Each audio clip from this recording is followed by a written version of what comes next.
Good morning dear students. എല്ലാവർക്കും ഒരിക്കൽ കൂടെ GSTയുടെ നെക്സ്റ്റ് ക്ലാസ്സിലേക്ക് സ്വാഗതം. അപ്പോൾ നമ്മളിന്ന് ഡിസ്കസ് ചെയ്യുന്നത് ഫസ്റ്റ് ചാപ്റ്ററാണ്, ഫസ്റ്റ് യൂണിറ്റാണ്, ഇൻട്രൊഡക്ഷൻ ടു GST. അതിലെ പാർട്ട് 3 ആണ്. ഓക്കെ, അപ്പോൾ ഇതുവരെയുള്ള ക്ലാസ്സുകൾ മിസ്സായിട്ടുള്ളവർക്കായി അതിൻ്റെ ലിങ്ക് താഴെയുള്ള ഡിസ്ക്രിപ്ഷനിൽ ചേർത്തിട്ടുണ്ട്. അത് പോയിട്ട് കാണാവുന്നതാണ്. നമ്മൾ ഇന്ന് ലെക്ചർ നമ്പർ 4 ആണ് ചെയ്യുന്നത്. ഓക്കെ, അപ്പോൾ ഇതിനു മുമ്പേ 3 ക്ലാസ്സുകൾ കഴിഞ്ഞു പോയിട്ടുണ്ട് എന്ന് നിങ്ങൾക്ക് അതിന്ന് ഈസി ആയിട്ട് ഐഡൻറ്റിഫൈ ചെയ്യാവുന്നതാണ്. അപ്പോൾ ഞാൻ നേരത്തെ പറഞ്ഞ പോലെ തന്നെ GSTയുടെ പാർട്ടും ഇൻകം ടാക്സിൻ്റെ പാർട്ടും രണ്ടും നമ്മൾ സൈമിൾട്ടേനിയസ് ആയിട്ടാണ് ഇപ്പം ക്ലാസ്സുകൾ ചെയ്തുകൊണ്ടിരിക്കുന്നത്. ഓക്കെ, ഇനി നമുക്ക് ഇന്ന് ഡിസ്കസ് ചെയ്യുന്ന പ്രധാന ടോപ്പിക്കിലേക്ക് പോവാം. GST മൊത്തത്തിൽ നമുക്ക് കാര്യമായിട്ടൊരു 98% ഇത് തിയറി പാർട്ട് തന്നെയാണ്. ഓക്കെ, ഇതിൽ പ്രോബ്ലംസ് ഒന്നും കാര്യമായിട്ടില്ല. ഒരു ചാപ്റ്ററിൽ ചെറിയ 1-2 കാര്യങ്ങൾ മാത്രമേ മനസ്സിലാക്കാനുള്ളൂ. ബാക്കി കംപ്ലീറ്റ് പ്രോബ്ലം അല്ല, തിയറി തന്നെയാണ് നമുക്ക് മനസ്സിലാക്കാനുള്ളത്. ഓക്കെ, അപ്പോൾ GSTയുടെ ലിമിറ്റേഷൻസ്, അതുപോലെ GSTയിൽ യൂസ് ചെയ്യുന്ന ചില ബേസിക് ടേംസ് ഉണ്ട്, അതിൻ്റെ ഡെഫിനേഷൻസ്, ഇത് രണ്ടുമാണ് നമ്മൾ ഇന്നത്തെ ക്ലാസ്സിൽ മനസ്സിലാക്കുന്നത്. ആദ്യമായിട്ട് ഇതിൻ്റെ ലിമിറ്റേഷൻസിലേക്ക് പോവാം. വാട്ട് ആർ ദ ലിമിറ്റേഷൻസ് അല്ലെങ്കിൽ ക്രിറ്റിസിസംസ് ലെവൽഡ് അഗെയിൻസ്റ്റ് GST? അപ്പോൾ ഇതൊരു ഇമ്പോർട്ടൻ്റ് ക്വസ്റ്റ്യൻ ആണ്. അതിലൊന്ന് ഡുവൽ ടാക്സ് സിസ്റ്റം. ഇപ്പോൾ GST നമ്മൾ പറയാറുണ്ട് പൊതുവെ ഒരു സിംഗിൾ ടാക്സേഷൻ സിസ്റ്റം എന്ന് പറയുന്നു. പക്ഷേ ആക്ച്വലി ഇത് ഒരു ഡുവൽ ടാക്സ് സിസ്റ്റമാണ്. ഇതിൽ സെൻട്രൽ ഗവൺമെൻറ്റും അതുപോലെ തന്നെ സ്റ്റേറ്റ് ഗവൺമെൻറ്റും ഒരു സിംഗിൾ ട്രാൻസാക്ഷൻ്റെ പുറത്ത് തന്നെ സെപ്പറേറ്റ് ടാക്സ് ചുമത്തുന്നുണ്ട്. അത് നമ്മൾ മനസ്സിലാക്കേണ്ടത് നേരത്തെ SGST, അതുപോലെ തന്നെ CGST, അതേപോലെ ഇൻ്റഗ്രേറ്റഡ് GST, ഇതൊക്കെ തന്നെ സൂചിപ്പിക്കുന്നത് ഒരൊറ്റ ടാക്സ് അല്ല, സിംഗിൾ ടാക്സ് അല്ല വരുന്നത്. ഒന്നിലധികം ടാക്സ് ഒരു സിംഗിൾ ട്രാൻസാക്ഷൻ്റെ പുറത്ത് തന്നെ വരുന്നുണ്ടെന്നുള്ളതാണ്. അതുകൊണ്ട് തന്നെ ഇതൊരു പ്രധാനപ്പെട്ട ലിമിറ്റേഷനാണ്, അല്ലെങ്കിൽ ഒരു ക്രിറ്റിസിസമാണ്. നമ്മൾ നേരത്തെ പറഞ്ഞിട്ടുള്ള the idea of one nation one tax, ഒരു രാജ്യം ഒറ്റ ടാക്സ് സിസ്റ്റം എന്നതാണ് GST ഉയർത്തുന്ന പ്രധാനപ്പെട്ട ഒരു മുദ്രാവാക്യം. പക്ഷേ അതിനെ ഹിൻഡർ ചെയ്യുന്ന രീതിയിലുള്ള ഒരു സിസ്റ്റമാണ് നമ്മളെ നാട്ടിൽ ആക്ച്വലി ഫോളോ ചെയ്യുന്നതാണ്. അതാണ് ഒരു പ്രധാനപ്പെട്ട ക്രിറ്റിസിസം. രണ്ടാമത്തെ GST കംപ്ലൈൻ്റ് ആണ്. GST കംപ്ലൈൻറ്റ്, അതായത് ചെറിയ small and medium enterprises have been away from tax regime. അത് പറഞ്ഞാൽ അതുകൊണ്ട് ഉദ്ദേശിക്കുന്നത് ഇപ്പോൾ ചെറിയ, അതുപോലെ തന്നെ ചെറുകിട ഇടത്തരം ബിസിനസ് സ്ഥാപനങ്ങൾ അവരിപ്പോഴും ഈ ഒരു പുതിയ ടാക്സ് റിജൈമിൻ്റെ അല്ലെങ്കിൽ ഈ ഒരു പുതിയ ടാക്സ് സിസ്റ്റത്തിൻ്റെ പുറത്താണെന്നുള്ളതാണ്. അവർ എന്ത് ചെയ്തിരിക്കണം? നിർബന്ധമായിട്ടും വളരെ പെട്ടെന്ന് തന്നെ ഈ ഒരു പുതിയ ടാക്സ് സിസ്റ്റത്തിലേക്ക് കടന്നു വരികയും അവർ GST കംപ്ലൈൻ്റ് ആയിട്ടുള്ള, അതായത് GST അനുസൃതമായിക്കൊണ്ടുള്ള ഇൻവോയ്സുകളെല്ലാം തന്നെ ഇഷ്യൂ ചെയ്യുകയും ഒക്കെ ചെയ്യണമെന്നാണ്. അപ്പോൾ നിലവിൽ അവർ ഇതിൻ്റെ പുറത്താണ് എന്നുള്ളതാണ് പ്രധാനപ്പെട്ട ഒരു ഇഷ്യൂ ആയിട്ട് സൂചിപ്പിക്കുന്നത്. മൂന്നാമത്തെ കാര്യം ഷോർട്ട് ടേം ബിസിനസ് ചലഞ്ചസ് ആണ്. അതായത് ഒരു ബിസിനസ്സിനെ സംബന്ധിച്ചിടത്തോളം ഈ GST വന്നതോടെ കുറേ ചലഞ്ചസ് അല്ലെങ്കിൽ കുറേ പ്രശ്നങ്ങളുണ്ടായിട്ടുണ്ട്. അതിൽപ്പെട്ടൊരു പ്രധാനപ്പെട്ട കാര്യമാണ് ഇൻപുട്ട് ക്രെഡിറ്റ് ലോക്കപ്പ് എന്നുള്ളത്. അപ്പോൾ അത് നമുക്ക് കുറച്ചുകൂടെ ഡീറ്റെയിൽ ആയിട്ട് മനസ്സിലാക്കേണ്ട ഒരു ഏരിയയാണ് ഈ ഇൻപുട്ട് ക്രെഡിറ്റ് എന്നുള്ളത്. ചുരുക്കി പറഞ്ഞു കഴിഞ്ഞാൽ ഒരു സ്ഥാപനം പർച്ചേസ് ചെയ്യുമ്പോൾ അല്ലെങ്കിൽ ഒരാൾ പർച്ചേസ് ചെയ്യുമ്പോൾ അതിൻ്റെ പുറത്ത് അവർ ടാക്സ് ഇറക്കുന്നുണ്ട്. പിന്നീട് ഈ വാങ്ങിച്ച സാധനങ്ങൾ വിൽക്കുമ്പോൾ ടാക്സ് കളക്ട് ചെയ്യുകയും ചെയ്യുന്നുണ്ട്. അപ്പോൾ GST പേയ്മെൻറ്റും വരുന്നുണ്ട്, അവിടെ GST കളക്ട് ചെയ്യുകയും ചെയ്യുന്നുണ്ട്. ഇത് എല്ലാവരും ചെയ്യുന്നു എന്നതിന് അർത്ഥമല്ല. ഈ ഒരു GST ബാധകമായിട്ടുള്ള സ്ഥാപനങ്ങൾ, അത് കളക്ട് ചെയ്യാൻ അധികാരപ്പെട്ടിട്ടുള്ള സ്ഥാപനങ്ങൾ ഇങ്ങനെ ചെയ്യുന്നുണ്ട്. അപ്പോൾ അങ്ങനെ ചെയ്യുമ്പോൾ അവർ നേരത്തെ വാങ്ങിയ ആ ഒരു സാധനത്തിൻ്റെ പുറത്തടച്ചിട്ടുള്ള ടാക്സിനെ അവർക്ക് ഇൻപുട്ട് ക്രെഡിറ്റ് ആയിക്കൊണ്ട് അത് ക്ലെയിം ചെയ്യാവുന്നതാണ്. അപ്പോൾ ഈ രണ്ടാമത് ഇതേ സാധനങ്ങൾ വിൽക്കുമ്പോൾ കളക്ട് ചെയ്യുന്ന GSTയിൽ നിന്നും നേരത്തെ അവർ ആ സാധനങ്ങൾ വാങ്ങിച്ചപ്പോൾ അടച്ചിരുന്ന ടാക്സ് മൈനസ് ചെയ്തുകൊണ്ട് ചില അഡ്ജസ്റ്റ്മെൻറ്റുകൾ ചെയ്യാവുന്നതാണ്. എന്നിട്ട് ബാക്കി മാത്രം സെൻട്രൽ ഗവൺമെൻറ്റിലേക്ക് അടച്ചാൽ മതി. ഓക്കെ, അപ്പോൾ ഇങ്ങനെയുള്ള ചില അഡ്ജസ്റ്റ്മെൻറ്റുകളൊക്കെ ഉണ്ട്. അതാണ് നമ്മളവിടെ ചുരുക്കത്തിൽ ഈ ഇൻപുട്ട് ക്രെഡിറ്റ് എന്നുള്ളതുകൊണ്ട് ഉദ്ദേശിക്കുന്നത്. പക്ഷേ ഇതെല്ലാം തന്നെ ഒരു തുടക്കത്തിൽ ഇനീഷ്യൽ സ്റ്റേജിൽ ഇത് ലോക്ക്ഡ് അപ്പ് ആയിരിക്കും എന്നുള്ളതാണ് ഒരു പ്രധാനപ്പെട്ട പ്രശ്നമായിട്ട് പറയുന്നത്. ഓക്കെ, അപ്പോൾ അതുകൊണ്ട് തന്നെ അത് സ്ഥാപനത്തിൻ്റെ വർക്കിംഗ് ക്യാപിറ്റലിനെ ബാധിക്കുന്നു എന്നുള്ളതാണ് ഒരു പ്രധാന പ്രശ്നം. മാത്രമല്ല നമുക്കറിയാം ഇത് വന്നത് ജൂലൈ 2017 ജൂലൈ 1, 2017 നമ്മൾ GST ഇംപ്ലിമെൻറ്റ് ചെയ്തിട്ടുള്ളത്. അപ്പോൾ തന്നെ അവിടെ നമുക്കറിയാം ഒരു ഫിനാൻഷ്യൽ ഇയർ സ്റ്റാർട്ട് ചെയ്ത് അതിൻ്റെ ഏകദേശം ഒരു മിഡിലൊക്കെ ആയിരുന്ന സമയത്താണ് ഇത് ഇംപ്ലിമെൻറ്റ് ചെയ്യുന്നത് തന്നെ. അപ്പോൾ അതിൻ്റെ ഇംപ്ലിമെൻറ്റേഷൻ ആ ഒരു മിഡിൽ ഓഫ് ഇയറിൽ തന്നെ ഒരുപാട് പ്രശ്നങ്ങൾ കമ്പനികളെ സംബന്ധിച്ചിടത്തോളം ഉണ്ടാക്കിയിട്ടുണ്ടെന്നുള്ളതാണ്. കാരണം പെട്ടെന്ന് ഒരു ദിവസം നമ്മൾ ഈ ഒരു പുതിയ സിസ്റ്റത്തിലേക്ക് മാറി, അതൊരു പ്രശ്നം ആണ്, അല്ലെങ്കിൽ ഒരു പ്രശ്നമായിട്ടുണ്ട് എന്നുള്ളതാണ് പറയുന്നത്. ഓക്കെ, ഇതൊക്കെ നേരത്തെ സംഭവിച്ച കാര്യങ്ങളാണ്. ഇനി നാലാമത്തെ കാര്യം ഇൻക്രീസ്ഡ് ഓപ്പറേഷണൽ കോസ്റ്റാണ്. ഈ പുതിയ സിസ്റ്റം വരുന്നത് അല്ലെങ്കിൽ വന്നത് കാരണം ഓപ്പറേഷണൽ കോസ്റ്റ് ഇൻക്രീസ് ചെയ്തിട്ടുണ്ട്. എന്തുകൊണ്ടായിരിക്കും? ഇപ്പോൾ പുതിയ സിസ്റ്റം വരികയാണ്. അപ്പോൾ കമ്പനികൾക്ക് അല്ലെങ്കിൽ ബിസിനസ് ഫേംസിനെല്ലാം തന്നെ ഈ GST കംപ്ലൈൻറ്റ് ആവുന്നതിൻ്റെ ഭാഗമായിക്കൊണ്ട് അതിൻ്റെ എംപ്ലോയീസിനെല്ലാം ട്രെയിൻ ചെയ്യണം. അപ്പോൾ സ്വാഭാവികമായിട്ടും അവർക്ക് അത്തരത്തിലൊരു ഓവർ ഹെഡ് എക്സ്പെൻസ് അവിടെ ഇൻക്രീസ് ചെയ്യുന്നു എന്നുള്ളതാണ്. ഓക്കെ, അതൊന്ന് ചെയ്യണം. അല്ലെങ്കിൽ പിന്നെ ഒരു ആൾട്ടർനേറ്റീവ് ഓപ്ഷൻ എന്ന് പറഞ്ഞു കഴിഞ്ഞാൽ മറ്റുള്ള പ്രൊഫഷണൽസിനെയൊക്കെ ഹയർ ചെയ്യുക എന്നുള്ളതാണ്. ഈ ചേഞ്ചസ് എല്ലാം ഹാൻഡിൽ ചെയ്യാൻ പറ്റുന്ന രീതിയിലുള്ള ആൾക്കാരെ ഹയർ ചെയ്യുക. എങ്ങനെയായാലും അവരുടെ കോസ്റ്റ് ഇൻക്രീസ് ചെയ്യുന്നു. അപ്പോൾ അവിടെ കോസ്റ്റ് ഓഫ് ട്രെയിനിങ് എന്നൊരു പോയിന്റ് മാത്രമേ അവിടെ എഴുതിയിട്ടുള്ളൂ. ഇത്രയും കാര്യങ്ങൾ അതിനകത്ത് വരുന്നുണ്ട്. ടെക്സ്റ്റ് ബുക്കിൽ നോക്കിയാൽ കൂടുതൽ ഡീറ്റെയിൽസ് കാണാൻ പറ്റും. എന്തായാലും ഈ പുതിയ സിസ്റ്റത്തിലേക്ക് മാറുമ്പോൾ business firms need to train their employees. Okay, അപ്പോൾ അതുകൊണ്ട് അവരുടെ ആ ഒരു കോസ്റ്റ് ഇൻക്രീസ് ചെയ്യുന്നു. ഇനി അഞ്ചാമത് പറയുന്നത് ഓൺലൈൻ ടാക്സേഷൻ സിസ്റ്റമാണ്. ഈ പുതിയ സിസ്റ്റം, പഴയ സിസ്റ്റം എന്ന് പറഞ്ഞു കഴിഞ്ഞാൽ നമ്മളിങ്ങനെ പറയാറുണ്ട് ത്രൂ പെൻ ആൻഡ് പേപ്പർ ആയിരുന്നു അതിൽ ഇൻവോയ്സിങ്ങും മറ്റുള്ള കാര്യങ്ങളെല്ലാം തന്നെ ചെയ്തിരുന്നത്. എന്നാൽ പുതിയ സിസ്റ്റം വന്നതിന് ശേഷം ഇതെല്ലാം തന്നെ ഓൺലൈനാക്കി മാറ്റിയിട്ടുണ്ട്. അപ്പോൾ അതുകൊണ്ട് ബിസിനസ് സ്ഥാപനങ്ങൾക്ക് ഇൻവോയ്സിൻ്റെ അപ്ലോഡിങ്ങും അതുപോലെ തന്നെ അവർ ടാക്സ് റിട്ടേൺ സബ്മിറ്റ് ചെയ്യുന്നതും എല്ലാം തന്നെ ഓൺലൈൻ ആയിട്ടാണ് ചെയ്യുന്നത്. ഓക്കെ, അപ്പോൾ അത് ഒരു തരത്തിലുള്ള ബുദ്ധിമുട്ടാണ് എന്നുള്ളതാണ്. എല്ലാ ഫേമുകൾക്കും ഒന്നും അതിനുള്ള ഒരു സൗകര്യവും അതുപോലെ തന്നെ കോസ്റ്റ് എഫക്റ്റീവ്നെസ്സും ഒന്നും ഉണ്ടായിക്കൊള്ളണമെന്നില്ല. അപ്പം അതൊരു പ്രശ്നമാണ്. എല്ലാം ഓൺലൈൻ ചെയ്യുക എന്നുള്ളതൊരു ബുദ്ധിമുട്ടുള്ള കാര്യമായിട്ട് പറയുന്നു. പിന്നെ ആറാമത്തെ ഒരു പ്രശ്നമായിട്ട് പറയുന്നത് മൾട്ടിപ്പിൾ രജിസ്ട്രേഷൻസ് ആണ്. അതായത് in case of pan India organisations എന്ന് പറയുന്നുണ്ട്. അപ്പോൾ നമ്മൾ പൊതുവേ പറയാറുള്ള ഒറ്റ രജിസ്ട്രേഷൻ, അതായത് ഒരു ബിസിനസ് സ്ഥാപനത്തിന് ഒരു തവണ രജിസ്റ്റർ ചെയ്താൽ അവർക്ക് ഇന്ത്യയിൽ ഒട്ടാകെ ബിസിനസ് ചെയ്യാം എന്നൊരു ധാരണ ശരിയല്ല. ഇപ്പോൾ പാൻ ഇന്ത്യ ഓർഗനൈസേഷൻസ് ഉണ്ട്, അതായത് പ്രസൻസ് അക്രോസ് ദ നാഷനാണ്. അതായത് ഇന്ത്യയിൽ ഒട്ടാകെ പ്രവർത്തനം നടത്തുന്ന അല്ലെങ്കിൽ ഏരിയ ഓഫ് ഓപ്പറേഷനുള്ള ബിസിനസ്സുകൾ ഉണ്ടായിരിക്കും. അതിനാണ് പാൻ ഇന്ത്യ ഓർഗനൈസേഷൻസ് എന്ന് പറയുന്നത്.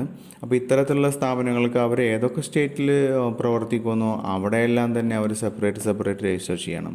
ഇപ്പോൾ കേരളത്തിലുണ്ടെങ്കിൽ കേരളത്തിൽ രജിസ്റ്റർ ചെയ്യണം, തമിഴ്നാട്ടിലുണ്ടെങ്കിൽ അവിടെ ചെയ്യണം, കർണാടകത്തിലുണ്ടെങ്കിൽ അവിടെ ചെയ്യണം. അപ്പോൾ ഇങ്ങനെ വ്യത്യസ്തമായിട്ടുള്ള ഒരു സ്ഥാപനം തന്നെ വ്യത്യസ്ത രജിസ്ട്രേഷൻസ് ചെയ്യേണ്ടതായിട്ട് വരുന്നുണ്ട്. ഓക്കെ, അപ്പോൾ അതൊരു പ്രശ്നമാണ്. മൾട്ടിപ്പിൾ രജിസ്ട്രേഷൻ ചെയ്യേണ്ടി വരുന്നു എന്നുള്ളതൊരു പ്രശ്നമായിട്ട് ചൂണ്ടിക്കാണിക്കുന്നുണ്ട്. മറ്റൊന്ന് വരുന്നത് ഇൻഡിജീനിയസ് മാനുഫാക്ചറിങ് ആണ്. ഇപ്പോൾ നമ്മൾ നേരത്തെ മനസ്സിലാക്കി മെയ്ക്ക് ഇൻ ഇന്ത്യ ഇനീഷ്യേറ്റീവ് അല്ലെ. മെയ്ക്ക് ഇൻ ഇന്ത്യ എന്ന് പറയുമ്പോൾ അവിടെ ഗവൺമെൻറ് പരമാവധി ബിസിനസ് സ്ഥാപനങ്ങളെ അല്ലെങ്കിൽ ഇൻഡസ്ട്രികളെ ഇന്ത്യയിലേക്ക് അട്രാക്റ്റ് ചെയ്യുകയും അല്ലെങ്കിൽ ഇവിടെ തന്നെ മാക്സിമം പ്രോഡക്ട്സ് ഉണ്ടാക്കുകയും അത് പുറത്തേക്ക് കൊണ്ടുപോവുകയും ചെയ്യുന്ന ഒരു രീതിയാണ് നമ്മൾ മെയ്ക്ക് ഇൻ ഇന്ത്യയിൽ, അല്ലെങ്കിൽ അതിൻ്റെ ഒരു പ്രധാനപ്പെട്ട ഒരു ഒബ്ജക്റ്റീവായിട്ട് കാണുന്നത് അതാണ്. ഇവിടെ ഇൻഡസ്ട്രികൾ കൂടുതൽ വരട്ടെ എന്നുള്ള ഒരു കാഴ്ചപ്പാടാണ്. അപ്പോൾ അതിൻ്റെ ഭാഗമായിക്കൊണ്ട് അല്ലെങ്കിൽ അതിൻ്റെ ആ ഒരു ഉദ്ദേശ ലക്ഷ്യത്തെ അല്ലെങ്കിൽ അതിന് തുരങ്കം വെക്കുന്ന രീതിയിലാണ് ജി എസ് ടിയുടെ പോക്ക് എന്നുള്ളതാണ് അവിടെ പറയുന്നത്. അതായത് ജി എസ് ടി വന്നപ്പം ഈ എക്സംഷൻ ലിമിറ്റ് ഉണ്ടായിരുന്നു. ഈ ഈ ഇൻഡിജിനസ് ആയിട്ടുള്ള നമ്മുടെ നാട്ടിലെ ഈ തദ്ദേശീയമായിട്ടുള്ള ചില സ്ഥാപനങ്ങൾക്കൊക്കെ നേരത്തെ 1.5 crore വരെ അവരുടെ ടാക്സ് എക്സംഷൻസ് ഉണ്ടായിരുന്നു. അത് പിന്നീട് ഇത് വന്ന സമയത്ത് അത് 20 ലക്ഷമായിട്ട് അത് റെഡ്യൂസ് ചെയ്തിട്ടുണ്ട്. ഓക്കെ, അത് 1.5 crore നിന്ന് 20 lakh rupees of turnover for excise duty. അത് എക്സൈസ്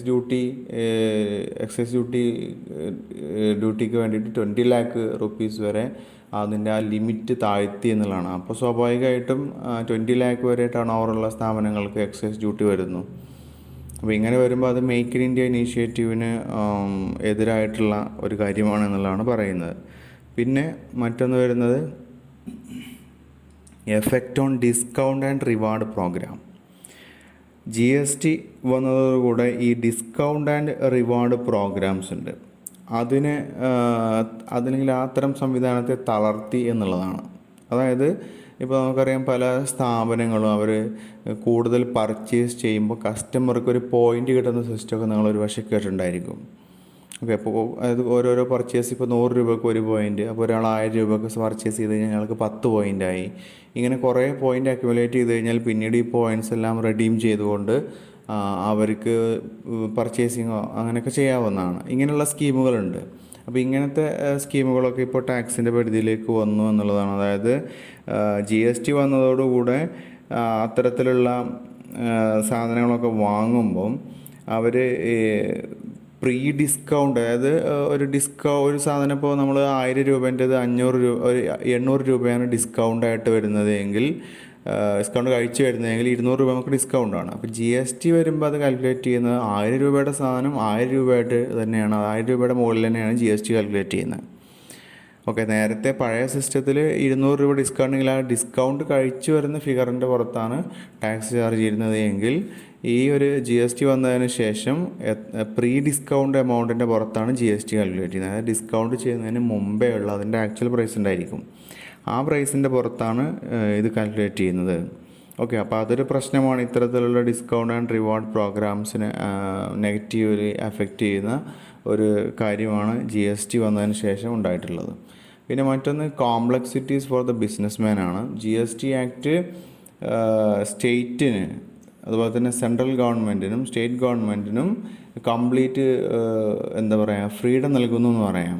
കാരണം അവർ കൊണ്ടുവന്നിട്ടുള്ള ഈ ലോ അത് കംപ്ലീറ്റ് ആയിട്ട് ആ ബിസിനസ്സുകാർ അവരുടെ മുകളിൽ ബൈൻഡിങ് ആണ്. അപ്പോൾ അതുകൊണ്ട് തന്നെ ബിസിനസ്സുകാർക്ക് നമ്മുടെ രാജ്യത്തുടനീളം പ്രവർത്തിക്കുന്നതിന് വളരെയധികം ബുദ്ധിമുട്ടുണ്ട് അല്ലെങ്കിൽ അവരുടെ പ്രവർത്തനം വളരെ കോംപ്ലക്സ് ആണ്. ഈ റൂൾസ് എല്ലാം അല്ലെങ്കിൽ ലോസ് എല്ലാം വളരെ കൃത്യമായിക്കൊണ്ട് അവരനുസരിക്കണം അങ്ങനെ തുടങ്ങിയിട്ടുള്ള ചില നിബന്ധനകളൊക്കെ ഉള്ളതുകൊണ്ട് ബിസിനസ്മാനെ സംബന്ധിച്ചിടത്തോളം വളരെയധികം കോംപ്ലക്സിറ്റീസ് ഉള്ള ഒരു അവസ്ഥാവിശേഷമാണ് ഉണ്ടായിട്ടുള്ളത്. ഇത്രയാണ് ഇതുമായി ബന്ധപ്പെട്ടുകൊണ്ടുള്ള പ്രോബ്ലംസ് ഡിസ്കസ് ചെയ്യുന്നത്. അപ്പോൾ ഇതൊരു ഇമ്പോർട്ടൻറ്റ് ക്വസ്റ്റ്യൻ ആണ്, നിങ്ങൾക്ക് പരീക്ഷയ്ക്ക് എക്സ്പെക്റ്റ് ചെയ്യാവുന്നതാണ്. What are the criticism against G S T, അല്ലെങ്കിൽ what are the limitations, negative aspects of present G S T system in India, അങ്ങനെയെല്ലാം ചോദിച്ചേക്കാം. ഇനി നമുക്ക് നോക്കാനുള്ളത് നെക്സ്റ്റ് ഏതാനും ചില ബേസിക് ടേംസ് ആണ്, basic definitions of G S T. Section 2 ആണ്. അപ്പോൾ സെക്ഷൻ 2 പ്രകാരം 109 ഡെഫിനിഷൻസ് പറയുന്നുണ്ട്. അപ്പോൾ അതിൽ നമ്മൾ വളരെ 8-10 കാര്യങ്ങൾ മാത്രമേ ഇമ്പോർട്ടൻ്റ് ആയത് ഡിസ്കസ് ചെയ്യുന്നുള്ളൂ. അതിൽ ഫസ്റ്റ് വണ്ണാണ് aggregate turnover. What is aggregate turnover? അപ്പോൾ ഒരു വ്യക്തിയുടെ അല്ലെങ്കിൽ ഒരു കച്ചവടക്കാരൻ്റെ അഗ്രിഗേറ്റ് ടേൺ ഓവർ എന്നുള്ളത് നമ്മൾ കാൽക്കുലേറ്റ് ചെയ്യണം. അയാൾ എന്താണെന്ന് പറയുന്നതിന് മുമ്പ് അത് എന്തിനു വേണ്ടിയെന്ന് മനസ്സിലാക്കുക. ഒരാളുടെ മൊത്തം ടേൺ ഓവറാണ്. ഓക്കെ, അതായത് ഇപ്പോൾ ഒരാൾക്ക് ഒരു ബിസിനസ് സ്ഥാപനത്തിന് കേരളത്തിൽ അവർ ബിസിനസ് ഉണ്ട്, തമിഴ്നാട്ടിൽ ബിസിനസ് ഉണ്ട്, അങ്ങനെ പലയിടത്തും ബിസിനസ് ഉണ്ടെങ്കിൽ ഈ എല്ലാ ബിസിനസ്സിൽ നിന്നുള്ള അയാളുടെ അഗ്രഗേറ്റ് ടേൺ ഓവർ നമ്മൾ കാൽക്കുലേറ്റ് ചെയ്യുന്നു. അത് കാൽക്കുലേറ്റ് ചെയ്യുന്നതിൻ്റെ ഒരു ഉദ്ദേശം അയാൾ ജി എസ് ടി പ്രകാരം രജിസ്റ്റർ ചെയ്യണോ ചെയ്യേണ്ടത് എന്നൊക്കെയുള്ള കാര്യം അറിയുക എന്നുള്ളതാണ് ഒരു പ്രധാനപ്പെട്ട ഉദ്ദേശം. ഓക്കെ, അങ്ങനെ അതുപോലെയുള്ള അനേക ഉദ്ദേശങ്ങൾ ഈ അഗ്രഗേറ്റ് ടേൺ ഓവർ കാൽക്കുലേറ്റ് ചെയ്യുന്നതിൻ്റെ പിന്നിലുണ്ട്. മനസ്സിലായല്ലോ? അപ്പോൾ അഗ്രഗേറ്റ് ടേൺ ഓവർ കാൽക്കുലേറ്റ് ചെയ്യേണ്ടതായിട്ട് വരുന്നുണ്ട്. അപ്പോൾ അതിൻ്റെ പ്രധാന ഉദ്ദേശം മനസ്സിലാക്കി വെക്കുക. ഒരാളുടെ മൊത്തം ഈ അഗ്രഗേറ്റ് ടേൺ ഓവർ എത്രയാണെന്ന് അറിഞ്ഞാൽ അയാൾ GST പ്രകാരം ഇപ്പോൾ 40 ലക്ഷം ഒക്കെ വിറ്റ് വരവുള്ള സ്ഥാപനങ്ങളാണെങ്കിൽ അവർ ഈ GST registration ചെയ്തിരിക്കണമെന്നൊക്കെ നിബന്ധനയുണ്ട്.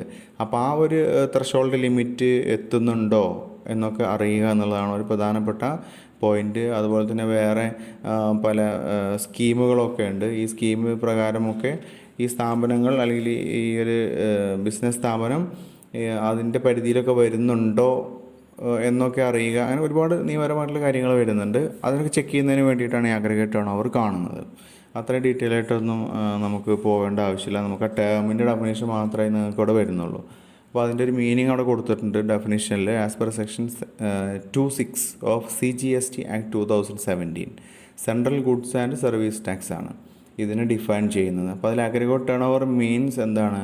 Aggregate value of all taxable supplies, എല്ലാ ടാക്സബിൾ സപ്ലൈസിൻ്റെയും അഗ്രഗേറ്റ് വാല്യൂ ആണ്. ആ ബ്രാക്കറ്റിലുള്ളതൊക്കെ മൈനസ് വരുന്നതാണ് കേട്ടോ. എക്സ്ക്ലൂഡിങ് എന്ന് പറയുമ്പോഴൊക്കെ മൈനസ്. ഇത് ഇക്വേഷൻ രൂപത്തിലും പറയാം, പക്ഷേ ഇതിൽ ഡെഫിനിഷൻ പറയുന്ന സമയത്ത് ഈ രീതിയിലാണ് അത് പറഞ്ഞിട്ടുള്ളത്. അത് നമുക്ക് സിംപ്ലിഫൈ ചെയ്തുകൊണ്ട് ഇക്വേഷൻ രീതിയിലും അത് പല ബുക്കുകളിലും നമുക്കങ്ങനെ കാണാവുന്നതാണ്. എന്തായാലും ഒരാൾ നടത്തിയിട്ടുള്ള മൊത്തം ടാക്സബിൾ സപ്ലൈസിൻ്റെ അഗ്രഗേറ്റ് വാല്യൂ എടുക്കുന്നു, കോമ, ഇനി ഞാൻ ബ്രാക്കറ്റിലുള്ളത് തൽക്കാലം അവിടെ വെച്ചിട്ട് ബാക്കി വായിക്കും. എക്സംപ്റ്റ് സപ്ലൈസ് അതിൻ്റെ വാല്യൂ വരും. അതുപോലെ തന്നെ exports of goods or services, അത് എക്സ്പോർട്ട് അല്ലെങ്കിൽ എക്സ്പോർട്ട് ഓഫ് ഗുഡ്സ് അല്ലെങ്കിൽ സർവീസസ് അല്ലെങ്കിൽ ബോത്ത്, രണ്ടിൻ്റെയും export. And interstate supplies of persons having the same permanent account number അല്ലെങ്കിൽ സെയിം പാനുള്ള, അതായത് ഒരു ഫേമിന്, ഞാൻ നേരത്തെ പറഞ്ഞല്ലോ, ഒരു ഫേമിന് അല്ലെങ്കിൽ ഒരു വ്യക്തിക്ക് ഒരു കേരളത്തിൽ ബിസിനസ് ഉണ്ട്, തമിഴ്നാട്ടിൽ ബിസിനസ് ഉണ്ട്, കർണാടകത്തിൽ ബിസിനസ് ഉണ്ടെങ്കിൽ ഈ മൂന്നിൽ നിന്നുള്ള ഈ ടാക്സബിൾ സപ്ലൈസ് മൊത്തത്തിൽ അതെല്ലാം തന്നെ ഒരു പെർമനൻറ്റ് അക്കൗണ്ട് ഒരു പാനിൽ വെച്ചിട്ട് തന്നെയാണല്ലോ ഇത് വരുന്നത്. അപ്പോൾ അങ്ങനെ വരുമ്പോൾ അതെല്ലാം കൂടെ നമ്മൾ അഗ്രിഗേറ്റ് ചെയ്യുന്നുണ്ട്. ഓക്കെ, അപ്പോൾ ഇൻ്റർ സ്റ്റേറ്റ് സപ്ലൈസ് എന്ന് പറയുന്നതാണ് സ്റ്റേറ്റുകൾ തമ്മിലുള്ള supplies of persons having the same permanent account number. അപ്പോൾ അങ്ങനെയാണ് ചെയ്യുന്നതെങ്കിൽ അത് അതിനകത്ത് ഇൻക്ലൂഡ് ചെയ്യും. To be computed on all India basis, അത് ഇന്ത്യയിൽ മൊത്തത്തിൽ ഇത് നടക്കുന്നതിൻ്റെയാണ്, അല്ലെങ്കിൽ ഒരു സ്റ്റേറ്റിനകത്ത് നടക്കുന്നത് മാത്രമല്ല അഗ്രിഗേറ്റ് ടേൺ ഓവറിൽ ഇൻക്ലൂഡ് ചെയ്യുന്നത്. ഇന്ത്യയിൽ ഒട്ടാകെ ഇയാൾക്ക് ബിസിനസ് ഉണ്ടെങ്കിൽ എവിടേക്ക് ഈ സപ്ലൈകൾ പോകുന്നുണ്ടെങ്കിലും അതെല്ലാം തന്നെ അതിനകത്ത് ഇൻക്ലൂഡ് ചെയ്യും. ബട്ട് എക്സ്ക്ലൂഡ്സ് എന്നുള്ളതാണ്. ബട്ട് എക്സ്ക്ലൂഡ്സ് എന്ന് പറയുമ്പോൾ ഇത് മൈനസ്. ഇപ്പോൾ ഈ പറഞ്ഞ കാര്യങ്ങൾ എല്ലാം മൈനസ്, അതിൽ നിന്നെല്ലാം എന്ത് മൈനസ് ചെയ്യും? ഇനി ആദ്യത്തെ ബ്രാക്കറ്റിനകത്തുള്ള കാര്യം മൈനസ് വരും. Value of inward supplies on which tax is payable by a person on reverse charge basis. അതായത് ചുരുക്കത്തിൽ ഇത്രയേ ഉള്ളൂ. അവിടെയൊക്കെ കുറച്ച് ടേംസിൻ്റെ മീനിങ്സൊക്കെ നമുക്ക് മനസ്സിലാക്കേണ്ടതായിട്ടുണ്ട്. അതൊക്കെ ഇനി അടുത്ത ഭാഗങ്ങളിലൊക്കെ ഡിസ്കസ് ചെയ്യുമ്പോൾ മനസ്സിലാക്കാം. അവിടെ റിവേഴ്സ് ചാർജ് എന്ന് പറയുന്ന ഒരു കോൺസെപ്റ്റൊക്കെ വരുന്നുണ്ട്. ചുരുക്കി പറഞ്ഞു കഴിഞ്ഞാൽ ഇൻവേർഡ് സപ്ലൈ ആണ്, ഇൻവേർഡ് സപ്ലൈ. അപ്പോൾ ഈ ഇൻവേർഡ് സപ്ലൈയുടെ വാല്യൂ അവിടെ അതിനകത്ത് നിന്ന് മൈനസ് ചെയ്യണം. അതുപോലെ അവസാന ലൈനിലേക്ക് വീണ്ടും തിരിച്ചു വന്നാൽ എക്സ്ക്ലൂഡ്സ് എന്നുള്ളതിന് ശേഷമുള്ളത് സെൻട്രൽ ടാക്സ് അയാൾ അടച്ചിട്ടുള്ളത്, state tax, union territory tax, integrated tax, cess, ഇതെല്ലാം ഈ അഗ്രിഗേറ്റ് വാല്യൂവിൽ നമുക്ക് അല്ലാത്തതിൽ നിന്ന് കിട്ടുമല്ലോ, അതിൽ നിന്ന് ഇതെല്ലാം തന്നെ മൈനസ് ചെയ്യുമ്പോൾ ഒരു ഫിഗർ കിട്ടും. ആ ഫിഗറാണ് അയാളുടെ അഗ്രിഗേറ്റ് ടേൺ ഓവർ. ഓക്കെ, അപ്പോൾ അതൊക്കെ നിങ്ങൾക്ക് കൂടുതൽ റെഫറൻസിന് വേണ്ടിയിട്ട് ഒരുപാട് സോഴ്സസ് അവൈലബിൾ ആണ്. അതൊക്കെ നിങ്ങൾക്ക് സെർച്ച് ചെയ്യാൻ കണ്ടുപിടിക്കാം. അപ്പോൾ നമ്മൾ അത്ര ഡീറ്റെയിൽ ആയിട്ട് പോകുന്നില്ല. ഓക്കെ, നിങ്ങൾക്ക് പ്രോബ്ലംസ് ഇടുന്ന അതിൽ വരുന്നില്ല. ഈ ടേമിൻ്റെ ഡെഫിനേഷൻ മാത്രമാണ് മനസ്സിലാക്കാനുള്ളത്. പിന്നെ ഞാൻ കൂടുതലായിട്ടൊന്നും ചേർത്തിട്ടില്ല, കാരണം അത് ഒരുപാട് സമയം ഡിസ്കസ് ചെയ്യേണ്ട കാര്യങ്ങളൊക്കെ അതിനകത്ത് വരുന്നുണ്ട്. ചുരുക്കത്തിൽ ഇത്ര ഓർത്ത് വെക്കുക. ഇനി അവിടെ രണ്ട് ടേംസ് അതിൻ്റെ എക്സ്പ്ലനേഷൻ താഴെ കൊടുത്തിട്ടുണ്ട്. ഒന്ന് ടാക്സബിൾ സപ്ലൈ എന്നുള്ളൊരു വാക്ക് ഇതിനകത്ത് വന്നല്ലോ, value of all taxable supplies എന്നാണ്. അപ്പോൾ എന്താണ് ആ ടാക്സബിൾ സപ്ലൈ എന്നുള്ളതിൻ്റെ മീനിങ് അവിടെ താഴെ കൊടുത്തിട്ടുണ്ട്. അതിൻ്റെ സെക്ഷന് കാണാം, ബാക്കിയുള്ള കാര്യങ്ങളൊക്കെ മനസ്സിലാക്കുക. Taxable supply means a supply of goods or services or both which is leviable to tax under this act. അതായത് ഈ ആക്ടിൻ്റെ അണ്ടറിൽ ടാക്സ് ചുമത്തപ്പെടുന്ന രീതിയിലുള്ള സാധന സേവനങ്ങളുടെ സപ്ലൈ ആണ് ടാക്സബിൾ സപ്ലൈ എന്ന് പറയുന്നത്. അതായത് ഏതൊക്കെ സാധനങ്ങളാണോ GST ബാധകമായിട്ടുള്ളത് അത്തരം ഗുഡ്സിൻ്റെ സപ്ലൈ ആണ് നമ്മൾ ടാക്സബിൾ സപ്ലൈ എന്ന് പറയുന്നത്.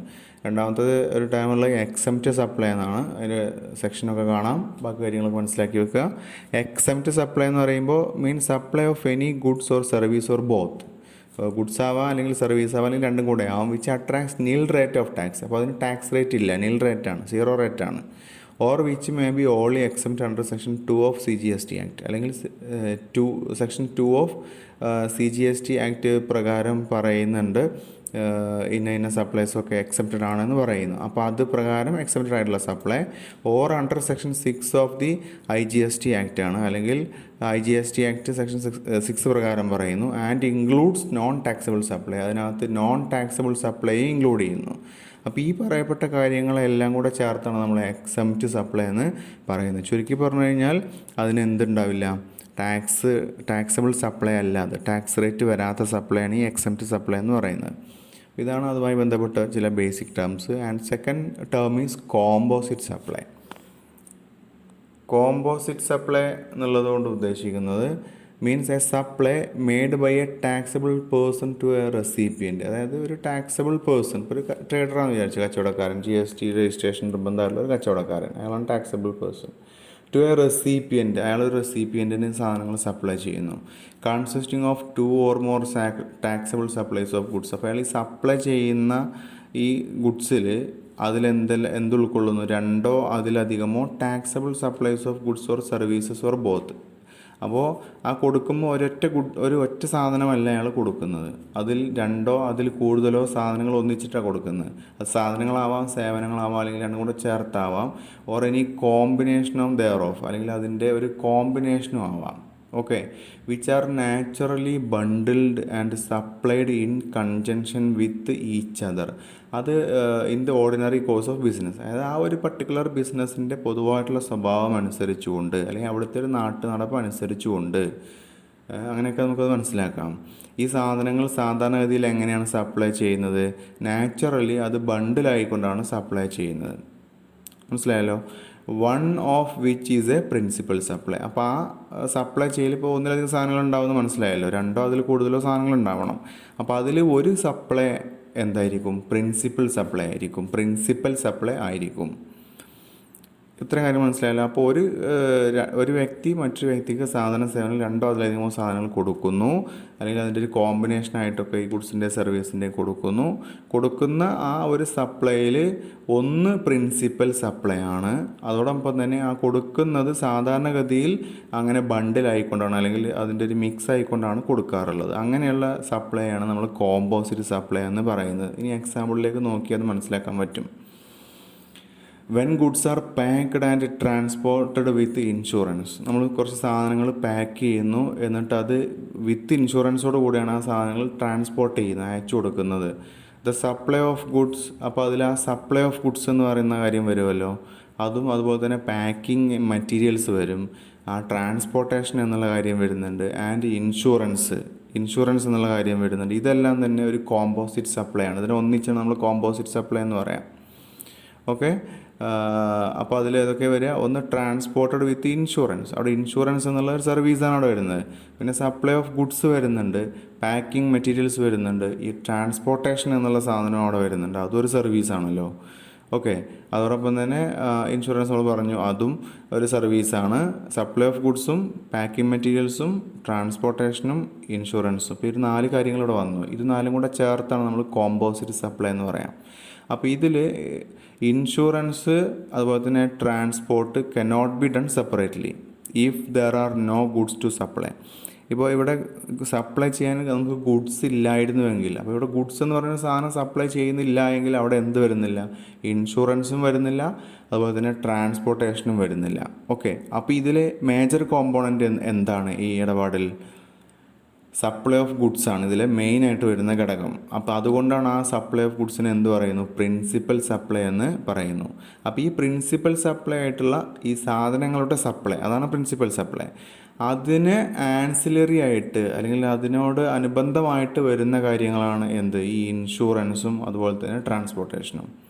അപ്പോൾ താഴെ പ്രിൻസിപ്പൽ സപ്ലൈ എന്നുള്ള ബ്ലാക്ക് ബോക്സിൽ നിങ്ങൾക്ക് അതിൻ്റെ ഒരു വാട്ട് ഈസ് പ്രിൻസിപ്പൽ സപ്ലൈ എന്നുള്ളതിൻ്റെ ഒരു ഉത്തരം കാണാം. എന്തിനാണ് പ്രിൻസിപ്പൽ സപ്ലൈ എന്ന് പറയുക, any supply which consist of goods or services, സാധനങ്ങളോ സേവനങ്ങളോ ഉൾക്കൊള്ളുന്ന സപ്ലൈ ആണ്.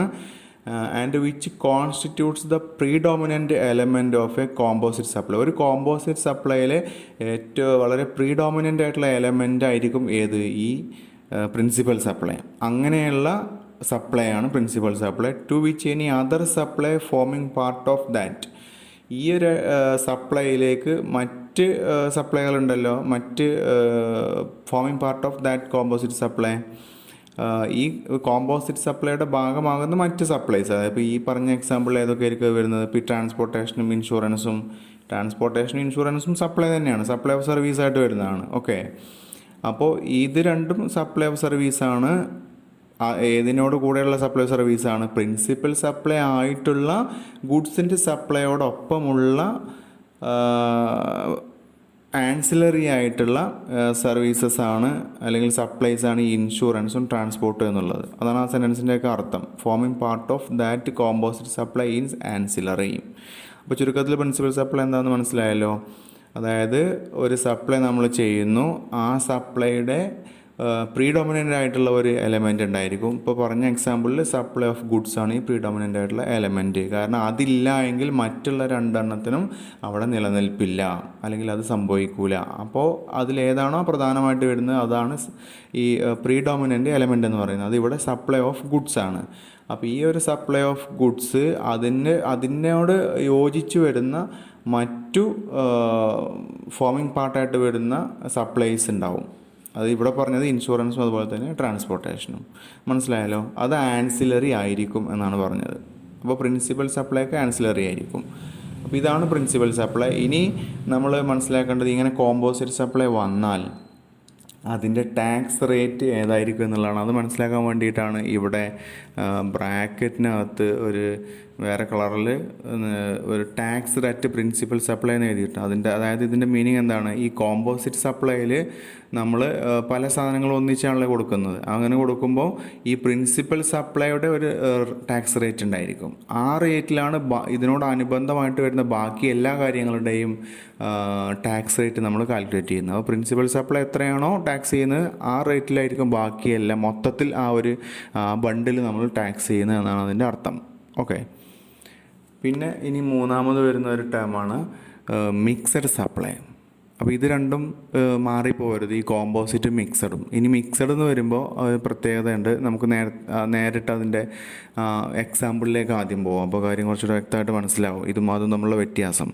ഇപ്പോൾ 5 kg pack of branded rice, 5 കിലോയുടെ ഒരു ബ്രാൻഡഡ് റൈസിൻ്റെ ഒരു പാക്കും 5 kilogram pack of washing powder 5 കിലോഗ്രാമിൻ്റെ ഒരു പാക്കും are sold as a combo for a single price. അപ്പോൾ ഇത് ഒരു സെല്ലർ രണ്ടും കൂടെ ചേർത്ത് കോംബോ ആയിട്ട്, രണ്ടും കൂടെ ഒന്നിച്ച് ഒരു ബണ്ടിലായിട്ടാണ് അയാൾ കൊടുക്കുന്നത്. രണ്ടിനും കൂടെ ചേർത്തൊരു വിലയാണ് പറയുന്നത്. ഓക്കെ, അപ്പോൾ ഓർത്ത് വെക്കുക ഏതൊക്കെയാണ് രണ്ട് സാധനങ്ങൾ. 5 കിലോ റൈസും 5 കിലോ വാഷിംഗ് പൗഡറാണ് കോംബോ ആയിട്ട് കൊടുക്കുന്നത്. അപ്പോൾ ഇവിടെ നമുക്കറിയാം ഇത് രണ്ട് കാറ്റഗറി ഓഫ് ഗുഡ്സ് ആണ്. ഇത് രണ്ടും നമ്മൾ നോർമലി എക്സ്പെക്റ്റ് ചെയ്യുന്നില്ല, ഇത് ഒന്നിച്ചാണ് കിട്ടുക എന്ന് നമ്മൾ ആരും എക്സ്പെക്റ്റ് ചെയ്യുന്നില്ല, അല്ലെ? ഒരു കൺസ്യൂമർ ഇത് രണ്ടും ഒന്നിച്ച് എക്സ്പെക്റ്റ് ചെയ്യുന്നില്ല, രണ്ടും സെപ്പറേറ്റ് സപ്ലൈ ചെയ്യാവുന്നതാണ്. അപ്പോൾ ഈ ബ്രാൻഡഡ് റൈസ് ടാക്സ് ചെയ്യുന്നത് നോർമലി 5% ആണ് അതിൻ്റെ ടാക്സ് റേറ്റ് വരുന്നത് GSTയിൽ. വാഷിംഗ് പൗഡർ ടാക്സ് ചെയ്യുന്നത് നോർമലി 18% വെച്ചിട്ടാണ്. ഓക്കെ, അപ്പോൾ ഇവിടെ ഇതിൽ ഇങ്ങനെ വന്നു കഴിഞ്ഞാൽ ഇതിൽ ഹയസ്റ്റ് റേറ്റിൽ ടാക്സ് ചെയ്യുന്ന ഒരു ഐറ്റം കാണും. ആ റേറ്റിലായിരിക്കും ഈ മൊത്തത്തിലുള്ള ഈ സപ്ലൈ ടാക്സ് ചെയ്യുന്നത് ഈ രീതിയിൽ കൊടുത്തു കഴിഞ്ഞാൽ. അപ്പോൾ whole combo is taxable at 18%.